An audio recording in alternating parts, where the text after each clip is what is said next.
नमस्कार मित्रों, मैं रंजीत वर्मा अपने YouTube channel study with Ranjeet में आपका स्वागत करता हूं।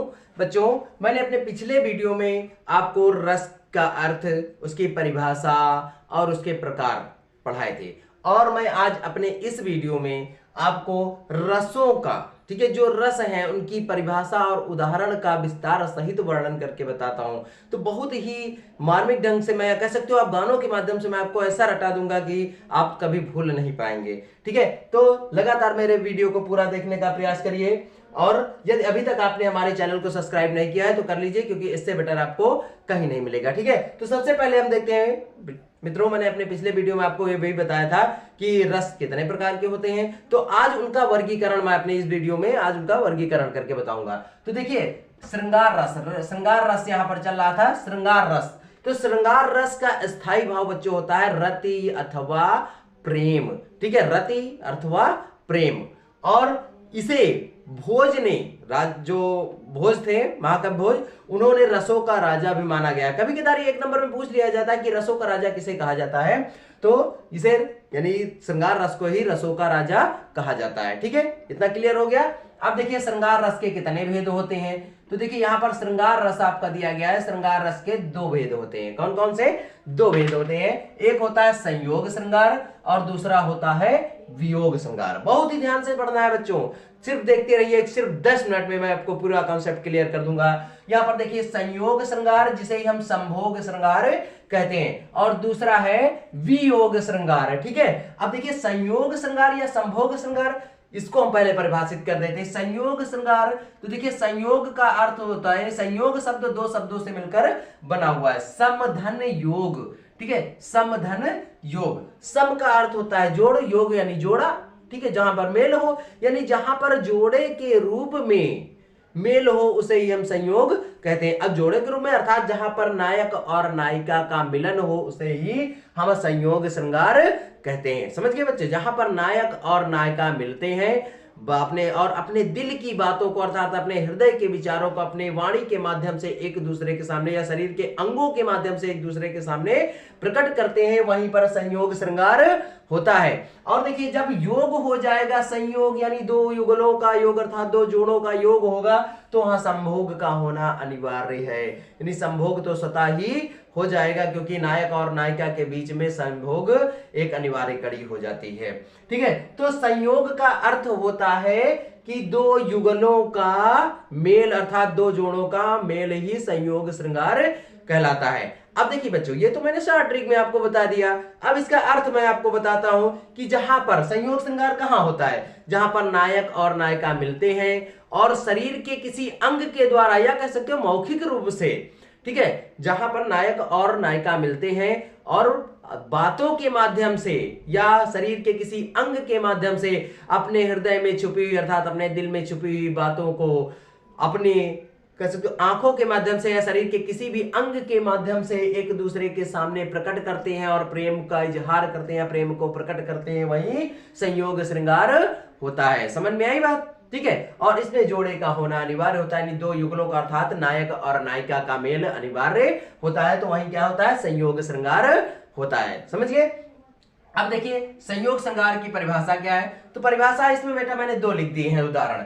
पहला है आपका बिहारी की पंक्तियां हैं, ध्यान से सुनिएगा। इसमें लिखा है, बतरस लालच लाल की मुरली धरी लुकाए, सौह करे भवन हसे दनय कहे न जाए। अब देखिए यहां पर जो बिहारी जी हैं उन्होंने राधा, ठीक है, राधा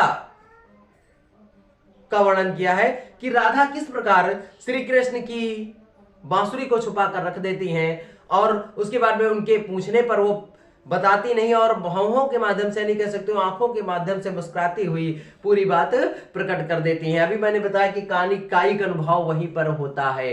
ठीक है, देखिए बतरस लालच लाल की मुरली धरी लुकाए। देखिए इन पंक्तियों में बिहारी जी ने श्री कृष्ण की मुरली को राधा की सौतन के रूप में प्रकट किया है कि श्री कृष्ण सारा दिन अपनी मुरली को ही बजाते रहते हैं और मुझसे प्रेम करने का उन्हें समय ही नहीं मिल पाता। तो ऐसा सोच करके वो उस मुरली को छुपा कर रख देती हैं और श्री कृष्ण उसे ढूंढते हुए व्याकुल से इधर उधर घूमते रहते हैं। तब वो भरे भवन में उनको देखती हैं और आंखों से आंखों, यानी कह सकते हो आंखों से इशारे करती हुई, ऐसा प्रतीत होता है उनके इशारों से कि मुरली इन्होंने ही छुपाई है। तो इसी को बेटा कहते हैं कायिक अनुभव, यानी कायिक अनुभव अर्थात शरीर के किसी अंग के द्वारा बातचीत करना। ठीक है, आपने गाना सुना होगा, नजर ने नजर से मुलाकात कर ली, जुबा बंद थी फिर भी हर बात कर ली। ठीक है, अब यहाँ पर क्या है, नजर ने नजर से मुलाकात कर ली, यानी जब दो नजरें आपस में टकराती हैं तो अपने दिल की बातें स्वयं शेयर कर लेते हैं। दो लोग, नायक और नायिका, आमने सामने बैठकर आंखों से बातें कर लेते हैं। ठीक है, जुबा बंद रहती है लेकिन फिर भी उनकी सारी बातें हो जाती हैं। तो ये कहलाता है हमारा कायिक अनुभव। ठीक है, तो वही यहां पर लागू होता है बच्चों की बतरस लालच लाल की मुरली धरी लुकाए और सौ करे भवन हंसे। अब देखिए, सौ करे यानी खुद कहती, बताने पर इनकार कर देती है लेकिन भौहों से हंसती रहती है, जिससे प्रकट करती रहती है कि हाँ मुरली हमने ही छुपा कर रखी है। ठीक है, दनय कहे नतीजा, यानी और कहने पर वो देती नहीं है। समझ गए?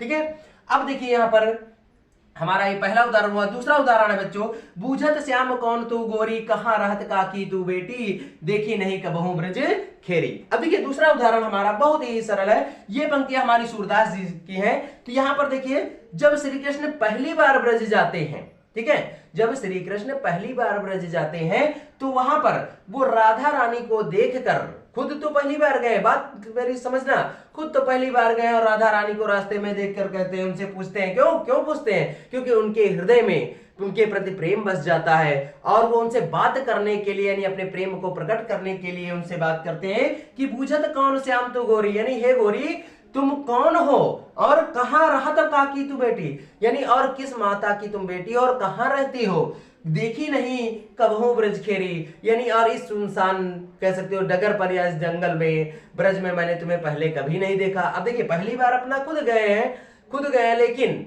क्या उनसे बात करने के लिए, अर्थात अब बात करेंगे तभी आगे संयोग होगा, जोड़ होगा, बातचीत जब करेंगे। ठीक है, तो यहां पर देखिए खुद तो पहली बार गए लेकिन उनसे पूछना है कि कभी पहले मैंने तुमको इन गलियों में, ब्रज की गलियों में घूमते हुए नहीं देखा।